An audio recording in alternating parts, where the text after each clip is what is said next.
Will Mpox become the next pandemic?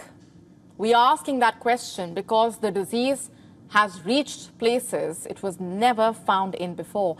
A day after the World Health Organization, WHO, declared it as a global public health emergency, the disease has been reported in Pakistan, and before Pakistan, Sweden reported the case of Mpox. And before Sweden and Pakistan, a new variant of the disease spread from Congo to affect 13 African countries. How exactly did the disease reach Pakistan, Sweden? Did it travel through planes, ships? How many have been impacted? And how many have been tested? What measures are really being taken? And how worried should you be? Naturally, these are some of the many valid questions that come to mind. Some we have the answers for, and some we don't. Here's what we do know so far. Even though the disease has been around for decades, 2 strains of Mpox are now spreading in Congo. The endemic form of the virus, Clade 1, and a new offshoot called Clade 1b. The term clade refers to a form of the virus. This new offshoot, by the way, has now moved from eastern Congo to Rwanda, Uganda, Burundi, Kenya. On Thursday, Sweden reported the first case of the new form, Clade 1b. It was the first case reported outside Africa.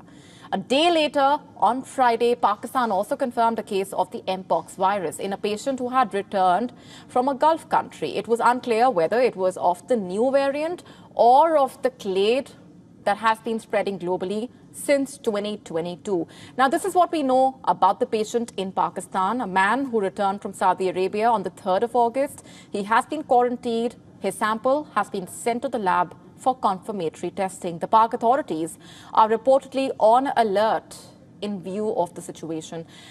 But this has raised concern about the virus's potential to spread beyond Africa, where 14,000 cases have already been recorded. It is yet another example of how infectious diseases perceived to be someone else's problem and affecting mainly poor, developing countries may suddenly pose unexpected global threats.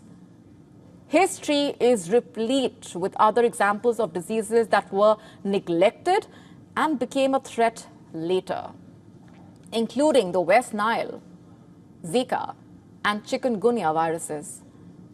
In fact, experts fear that the lack of early preparedness could result in this virus becoming the next pandemic. Mpox was first discovered in 1958 in captive monkeys.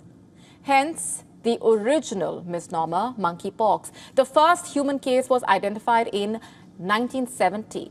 For decades, it was largely neglected by the scientific and public health communities and regarded as an uncommon infection in remote rural areas in tropical Africa, a disease in a way without relevance for the rest of the world, until it became a cause of concern. In the year 2022, a massive Mpox outbreak hit developed countries. The WHO declared it an emergency when a form of the disease began to spread globally, largely among men who have sex with men. The outbreak was brought under control after behavior change and safe sex practices. Vaccines also helped people at risk protect themselves in many countries. But the outbreak led to increased research funding as well as scientific studies. There has been more research done in the last 2 years than in the last 60 years that the disease has been around. Just to put this simply, it's only when the disease hit the developed countries did the world actually start paying attention to it. The 2022 global Mpox outbreak happened despite repeated calls from African researchers for increased global investment in studying the infection. The Mpox outbreak is yet another reminder that an infectious disease in one part of the world should not be regarded as someone else's problem. It can start to spread fast and far. Cut to 2024, the current outbreak has become Congo's worst ever. It has seen 27,000 cases and more than 1,100 deaths since January 2023. That's largely among children. For the second time, Mpox has been declared a public health emergency of international concern, which then brings us to the question, what happens now? For now, scientists hope that the emergency declarations will actually speed up efforts to get more medical tools and funding to Congo. The goal is to help the authorities in Congo tackle the outbreak. Better surveillance is also needed to study the virus and help stop the spread.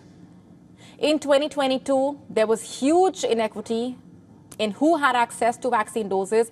African countries, even though they were worst hit, had no access to the 2 shots used in the global outbreak. 2 years later, the situation has not changed, but this time, efforts are being taken to change that.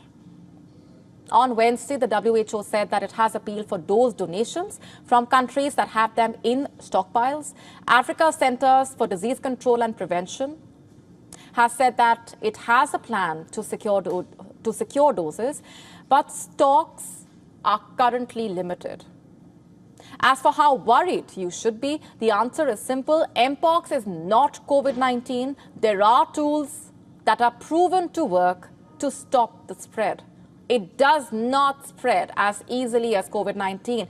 Fatality rates also vary, depending heavily on the healthcare available to the sickest patients. In fact, in Congo, the fatality rate across both Clade 1 and Clade 1b has been around 4%. The one that has spread globally is much less deadly. The challenge now is making sure those tools reach those who need them the most. In Congo and its neighboring countries, if there is anything we can learn from the last pandemic, it is this: equitable access to tests, vaccines, and treatments needs to be given utmost importance. That requires political commitment and also financial investment. And more importantly, 2 years of COVID-19-induced pandemic taught us to not take a disease lightly. If it is devastating people in one part of the world, it can surely become a global health threat. To stay up to speed with the latest news, download the WION app and subscribe to our YouTube channel.